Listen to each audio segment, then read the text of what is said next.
A pandemia por coronavírus nos leva a repensar a forma como nós interagimos com as pessoas e com o mundo, pois ela escancara as injustiças e as desigualdades sociais. Desafia os fundamentos ideológicos que sustentam o sistema capitalista e, muito especialmente, coloca em xeque a maneira pela qual estão estruturados os sistemas de saúde do mundo. No Brasil, a pandemia tomou um contorno dantesco. E aqui é fundamental reconhecer que, se não tivéssemos o nosso sistema único de saúde, certamente a pandemia tomaria contornos ainda mais trágicos. O sistema privado nem de longe daria conta de atender a quantidade e a complexidade das demandas impostas pela pandemia. Quem de nós teria condições de arcar com os custos de uma diária de UTI de R$ 2.000 numa doença cujo tempo médio de internação é de 20 a 25 dias?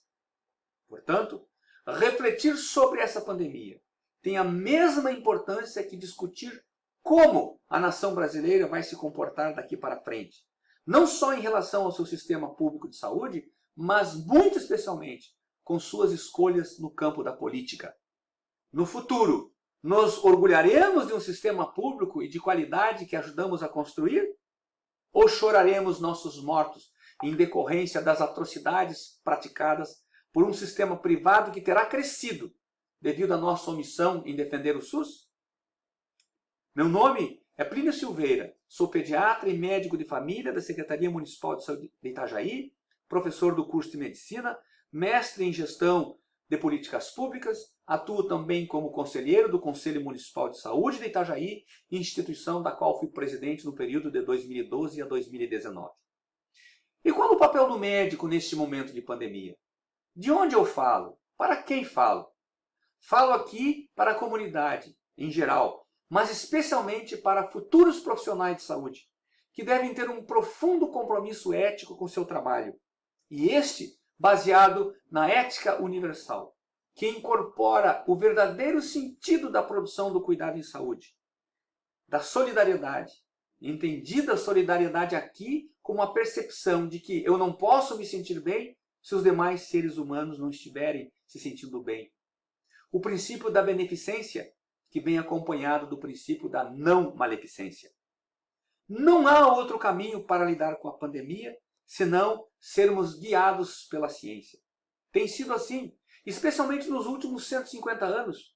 É graças à ciência que aqui estamos.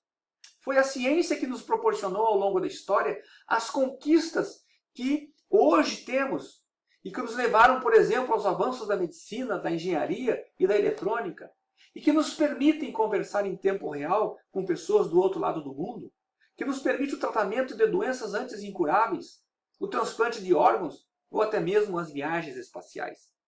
Não foi o achismo ou a crença religiosa deste ou daquele presidente, deste ou daquele governador ou prefeito que nos trouxe a este lugar. Foi, sobretudo, graças à ciência com seu método científico. E o que diz a ciência sobre a pandemia? A ciência nos diz que estamos diante de um vírus que até então desconhecíamos, sobre o qual já sabemos algumas coisas, mas não sabemos tudo.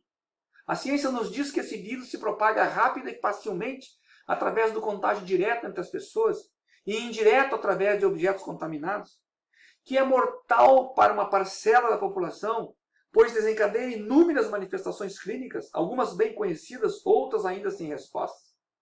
Que não há medicamento comprovadamente eficaz para tratar diretamente da infecção viral ou para preveni-la. Que a única forma de deter a transmissão comunitária é através do distanciamento físico, da utilização de máscaras, da lavagem frequente das mãos, do uso do álcool gel, e não levar as mãos aos olhos, boca ou nariz, do isolamento dos infectados e o monitoramento cuidadoso daqueles que entrarem em contato com um doente e do próprio doente. Que cerca de 80% dos casos poderão ser assintomáticos ou apresentar sintomas muito leves.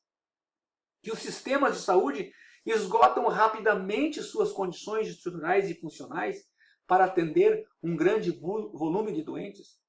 E a ciência nos diz que o suporte e tratamento das complicações, nos casos graves, requer leitos de UTI e profissionais qualificados para desempenhar essas funções. Diante disso, precisamos refletir sobre por que o Brasil se perdeu, especialmente nessa pandemia.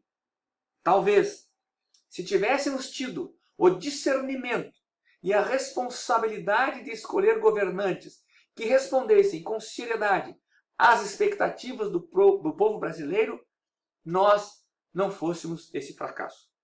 Todavia, optamos por quem não sabe a diferença entre o simples e o simplório, não sabe a diferença entre a complexidade da ciência e a irresponsabilidade do achismo, que não entende a diferença entre liberdade e submissão, que não sabe cuidar do seu povo e, ao contrário, o conduz ao massacre por uma doença para a qual rapidamente se encontrou vacinas. A história poderia ser outra se tivéssemos escolhido alguém que, quando risse, seu riso não fosse o riso do escárnio e do deboche, mas sim o riso do prazer e da satisfação de ver o seu povo com emprego, saúde e trabalho. Enfim, precisamos refletir sobre como estamos vivendo, pois uma sociedade que valoriza mais o dinheiro do que a vida, mais as crenças fúteis do que a ciência, mais o extermínio das vozes dissonantes do que o convívio democrático, na verdade, uma sociedade assim não precisa de um vírus. Essa sociedade já está doente e já está morrendo.